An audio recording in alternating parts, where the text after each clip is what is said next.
할렐루야. 오늘 저는 여러분들과 함께 가장 좋은 것은 아직 오지 않았습니다 라는 제목으로 은혜를 나누고자 합니다. 오늘 본문의 주인공은 다윗입니다. 다윗을 모르는 분은 아마 없으실 겁니다. 다윗은 소년 시절, 아주 어린 시절에 왕으로 기름 부음을 받고 또 그 어린 시절에 당대 최강의 전사였던 골리앗을 물맷돌 하나로 쓰러뜨린 신화적인 인물입니다. 이스라엘 역사상 최고의 부흥기가 찾아오도록 기틀을 닦았던 정치가요, 주변 강대국들과 전쟁에서 단 한 번도 패한 적이 없었던 위대한 군왕이었습니다.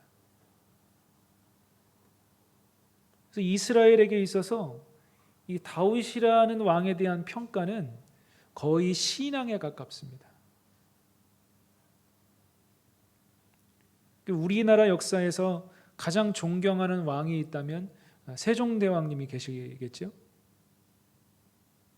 유대인들에게 있어서 이 다윗이라고 하는 인물은 우리가 세종대왕님을 존경하는 정도를 훨씬 뛰어넘습니다. 아직도 이 이스라엘이라는 나라는 다윗 시대를 추억하면서 그 시대가 다시 재현되기를 꿈꾸고 있을 정도죠. 지금도 그 이스라엘이라는 국가의 국기에는 다윗의 별이 그려져 있습니다.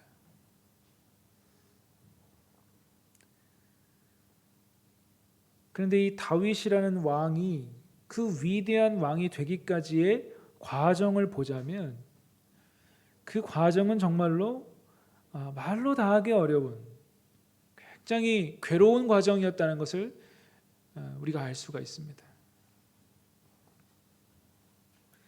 여러분 생각해 보십시오. 다윗이 왕으로 기름 부음을 받고 택함을 받은 것은 아주 어린 시절이었습니다. 그렇죠? 그런데 다윗이 실제로 왕이 정말로 된 것은 아주 오랜 시간이 지난 뒤였습니다. 이 사람 다윗의 나이가 22살쯤 돼서야 유다 족속의 왕이 됐고 또 통일 이스라엘의 왕으로 즉위한 것은 그로부터 7년 뒤, 그러니까 나이 30이 되어서야 통일 이스라엘의 왕으로 즉위를 한 것입니다.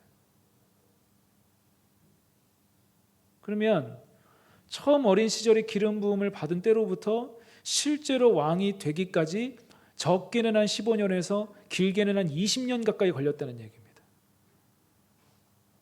그럼 그 세월은 어떤 세월이었을까요? 그 15년, 20년 세월을 좀 짧게 요약하자면 쫓겨다니고 고생하고 전쟁하고 피 흘리고 그런 날들의 반복이었어요. 왜 우리가 그런 얘기하지 않습니까? 눈물 젖은 빵을 먹어보지 않은 사람은 인생을 논하지 마라. 이 다윗의 인생이 그런 인생이었습니다. 눈물 젖은 인생,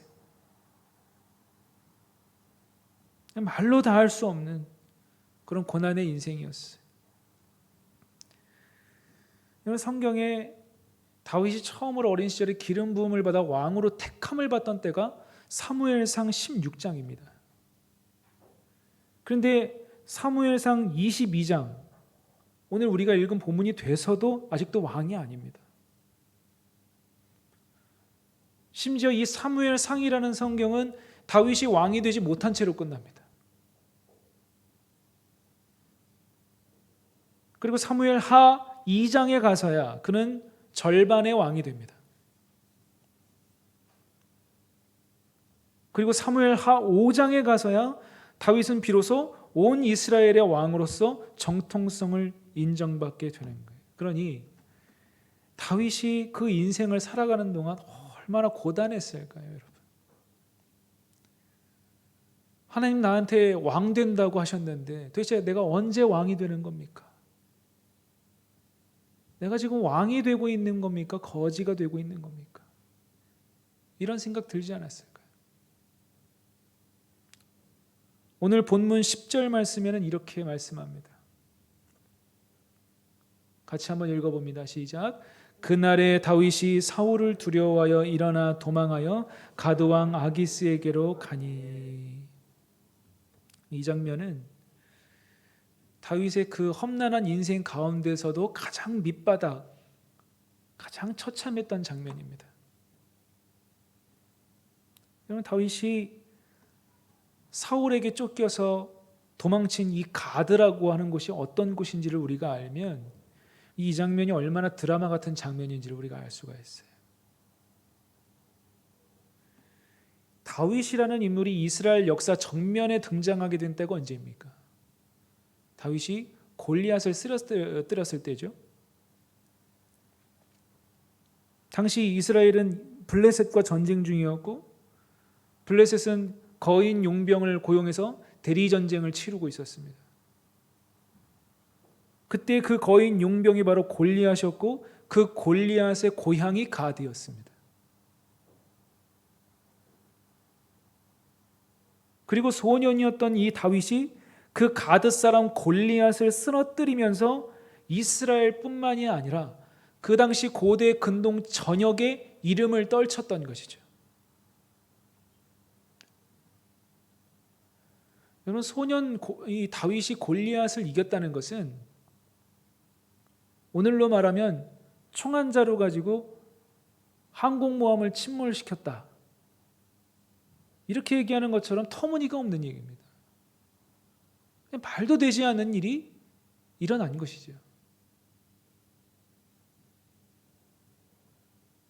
그 이후에도 이 소년 다윗은 장수가 돼서 이스라엘 앞에서 최전방에 나서서 전쟁을 하는데 나가서 싸우는 싸움마다 지지를 않고 모두 이깁니다. 백전백승의 소년 장수 다윗 하면 그 고대 근동 지방에 그 이름과 얼굴을 모르는 사람이 없었던 거예요.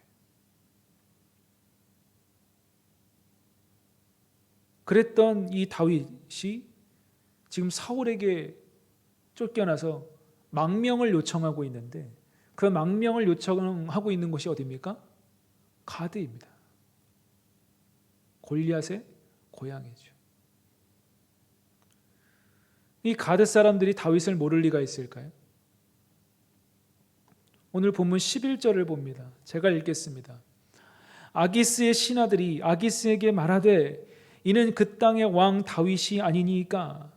무리가 춤추며 이 사람의 일을 노래하여 이르되 사울이 죽인 자는 천천히요 다윗은 만만이로다 하지 아니하였나이까 한지라.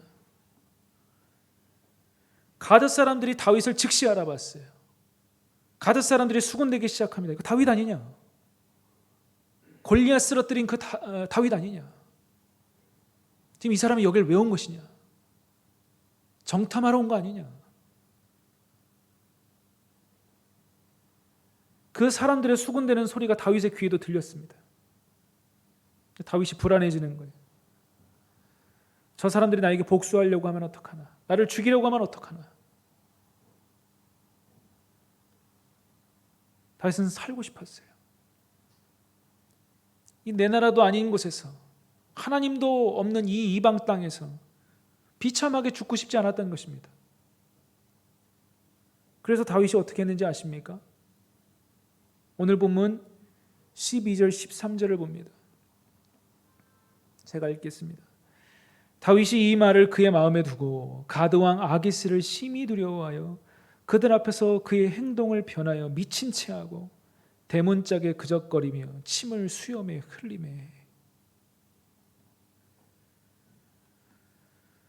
이보다 비참할 수 있겠습니까? 다윗은 하나님의 선택을 받아 기름 부음을 받은 사람이요 이스라엘의 국가적인 영웅이었습니다. 다윗은 사울이라는 왕과 함께 그 왕의 식탁에서 함께 식사를 하던 사람이고, 왕의 총애를 받아서 온 군대의 지휘권을 가지고 있었던 최고의 권력을 누리던 사람입니다.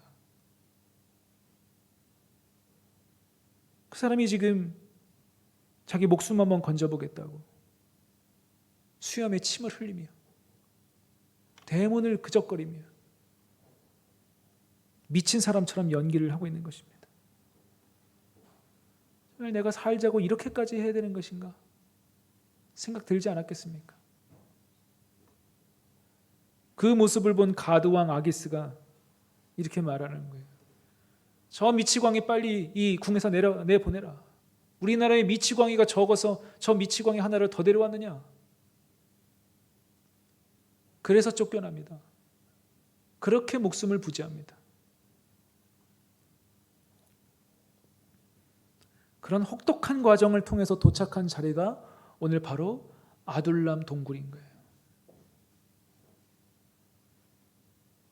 가장 높은 곳을, 가장 영광스러운 곳을 호령했던 이 다윗이 더 내려갈 곳이 없을 만큼 밑바닥까지 내려온 것입니다.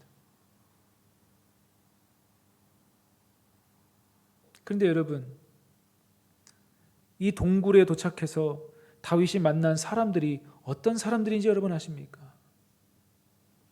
우리 본문 22장 2절을 함께 보겠습니다. 같이 한번 읽어보겠습니다. 시작. 환난당한 모든 자와 빚진 모든 자와 마음이 원통한 자가 다 그에게로 모였고 그는 그들의 우두머리가 되었는데 그와 함께한 자가 400명 가량이었더라. 아멘. 여러분, 하나님은요, 다윗이 환난당한 모든 자, 빚지고 도망친 사람, 억울한 사람들의 왕이 되주기를 바라셨던 거예요. 다윗은 이 사람들의 우두머리가 됐고 그 사람들은 다윗의 백성이 됐습니다. 다윗은 씻을 수 없는 이 상처와 고통을 겪었지만 사실은 환난당한 자의 왕, 빚진 자의 왕, 마음이 원통한 자들의 왕이 될 자격을 얻어가는 과정이었던 거예요. 지금 우리가 읽은 이 성경 이야기 속에는 두 나라가 대비가 되고 있습니다. 사울의 나라, 다윗의 나라. 이 사울이라는 왕이 다스리는 나라는 어떤 나라입니까? 환난당한 자, 빚진 자, 억울하고 원통한 자들이 차고 넘치는 나라입니다. 왜 그렇습니까? 사울이 하나님을 떠났기 때문입니다. 하나님의 영광이 아니라 오로지 자기 이름, 자기 영광, 자기 성공을 추구했기 때문이에요. 북한에서 사람들이 자꾸 탈출하는 이유가 그것입니다. 지금 북한에는 김정은주의라는 말이 돈다고 해요. 김정은주의. 이 김정은이 자기 할아버지 김일성의 사진도 떼고 아버지 김정일의 사진도 떼고 오직 자기 사진만 이제 걸어놓는다는 거예요. 이제 내 나라다 이거죠. 내 거다. 그래서 북한은 오로지 김정은의 영광을 위해서 모든 것이 돌아가는 나라가 되어가고 있는 거예요. 그러니 온 나라에 환난당한 자, 빚진 자, 억울하고 원통한 자가 차고 넘쳐서 외국으로 도망쳐 나오는 것 아닙니까? 오직 한 사람이 영광을 얻겠다고 왕의 자리를 차지하면 그렇게 되는 거예요. 그러나 다윗의 나라는 가난한 자, 환난당한 자, 빚진 자, 원통한 자들이 위로와 평안을 얻는 나라예요. 왜냐하면 그들을 다스리는 왕이, 다윗이 그들의 밑바닥의 삶을 직접 겪어보아 아는 왕이 됐기 때문입니다. 고생해본 적이 없는 사람이 고생 중에 있는 사람들의 마음을 진정으로 헤아릴 수 있겠습니까? 참되게 이 백성들에게 뭐가 필요한지를 고생해보지 않으면 알 길이 없는 거예요. 그러나 다윗의 나라는 이제 왕이 백성의 고통을 헤아리는 나라입니다. 그들의 눈물을 닦아주는 나라입니다. 그들의 원통함을 풀어주는 나라입니다. 또 한 가지, 여러분 다윗이 만난 사람들의 숫자가 몇 명이라고요? 400명입니다. 이 400이라는 숫자는 40에다가 100을 곱한 숫자죠. 40은 연단의 숫자요 준비의 숫자입니다. 노아 홍수가 40일이요. 출애굽 이후에 광야 생활이 40년이요. 모세가 율법을 받고자 시내 산에서 지낸 시간이 40일입니다. 이 40이라는 숫자는 정화되고 훈련되고 연단되고 준비되는 과정의 상징인 거예요. 거기에다가 100을 곱하죠. 아브라함이 하나님의 약속대로 아들 이삭을 받았던 때가 언제입니까? 100세 아닙니까? 이 100이라고 하는 숫자는 완전과 하나님의 약속의 성취를 의미하는 숫자예요. 그러니 40에 100을 곱한 숫자 400이라면 다윗이 하나님의 위대한 그릇으로 쓰이기 위해서 정화되고 훈련되고 연단되고 있는 과정이요, 또한 하나님의 계획은 이런 와중에도 중단 없이 이루어져 가고 있다는 것을 말하고 싶은 것입니다.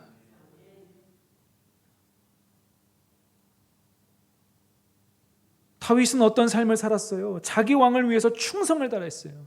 나라를 위해서 최전방을 가서 자기 목숨을 걸고 싸웠어요. 그랬는데도 왕의 질투를 받아서 지금 쫓겨나서 도망자가 돼서 이방 땅에서 침을 흘리며 미친 척까지 해야 되는 이런 처참한 상황에 처해 있었지만, 그러나 그의 인생은 끝난 것이 아니라 완성되어져 가고 있었다는 것입니다. 죽어가는 과정이 아니라 살아나는 과정이었던 거예요.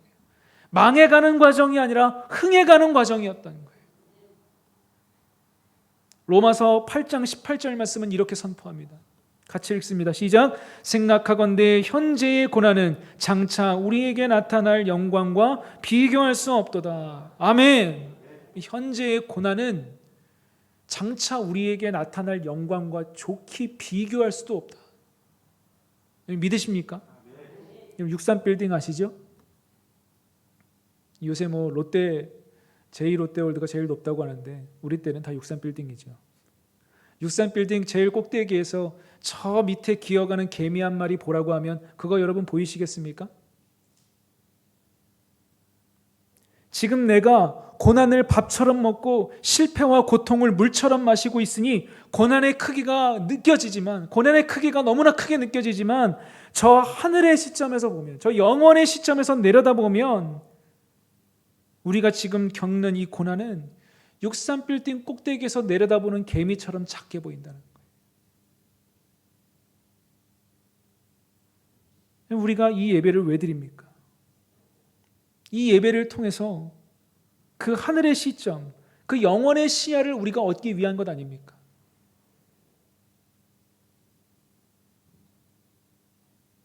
우리는 이 예배와 말씀과 기도와 찬양을 통해서 하나님의 관점, 하나님의 시야를 공유하게 되는 거예요. 이거 아무것도 아니구나. 별것 아니었구나. 이길 수 있는 것이구나. 고린도후서 4장 16절부터 18절까지 말씀을 한번 보겠습니다. 제가 읽겠습니다. 그러므로 우리가 낙심하지 아니하노니 우리의 겉사람은 낡아지나 우리의 속사람은 날로 새로워지도다. 우리가 잠시 받는 환난에 경한 것이 지극히 크고 영원한 영광에 중한 것을 우리에게 이루게 함이니, 우리가 주목하는 것은 보이는 것이 아니요 보이지 않는 것이니 보이는 것은 잠깐이요 보이지 않는 것은 영원함이라. 아멘. 이 길고 지루하게 느껴지는 이 고난한 이 인생은 잠깐이요,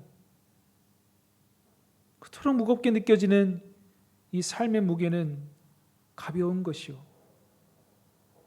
오직 저 하늘의 영광만이 지극히 크고 영원한 것이다, 이 얘기입니다.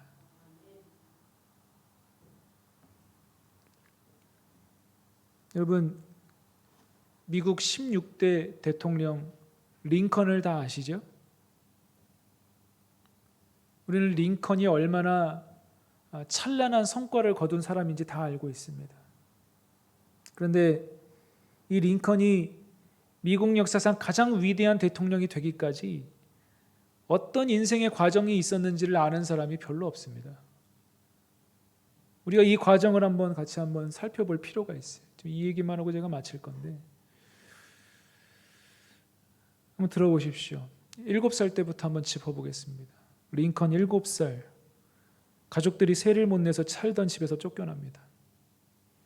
가족들을 부양하기 위해서 7살 때부터 일을 시작했답니다. 9살 어머니가 돌아가십니다. 22살 사업에 실패합니다. 23살 입법부 선거에서 집니다. 같은 23살 직장을 잃습니다. 24살 사업을 시작하지만 파산합니다. 그리고 나서 17년간 빚을 갚았답니다. 26살 첫사랑의 연인이 죽습니다. 27살 공황 장애를 얻습니다. 29살 입법부 대변인 경선에 출마하지만 패배합니다. 34살 의회 선거에서 패배합니다. 39살 의회 재선에서 패배합니다. 40세 토지 사무관직에 지원했지만 거절당합니다. 45살 미 상원 의원 선거에서 패배합니다. 47살 부통령 선거에서 패배합니다. 49살 미 상원 의원 선거에서 패배합니다. 50세 미국 16대 대통령으로 당선됩니다. 그리고 미국 역사에서 가장 위대한 대통령으로 역사의 기록이 남습니다. 그 누가 이 링컨의 인생을 보면서 나중에 저 링컨이 대단한 대통령이 되겠지, 위대한 대통령이 되겠지 이렇게 생각한 사람 누가 있었겠습니까? 실패하고 지고 가족이 죽고 망하고 파산하고 빚지고 이게 이 사람의 인생이었습니다. 그런데 하나님이 뜻하신 때에 하나님의 종으로 세우셔서 저 미국 땅에서 노예 제도를 끝장내는 놀라운 역사를 주님이 이루시더라는 거예요. 우리 여기 이 자리에서 가장 젊은 게 우리 이아라 청년일 것 같은데, 아라자매 지금 몇 살이에요? 아직 50 되려면 멀었죠? 한참 남았어요.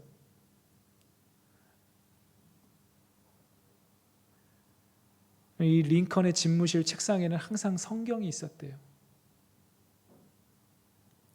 말씀을 사랑하는 사람은 절대로 망하지 않습니다. 결국은 승리하는 것입니다. 우리 인생에도 다윗과 같이 또 링컨과 같이 정말 굴욕적이고 참담한 순간들이 있을지 몰라요. 내 인생이 정말 이 이상 밑바닥이 있을까 싶을 때도 있을지 모릅니다.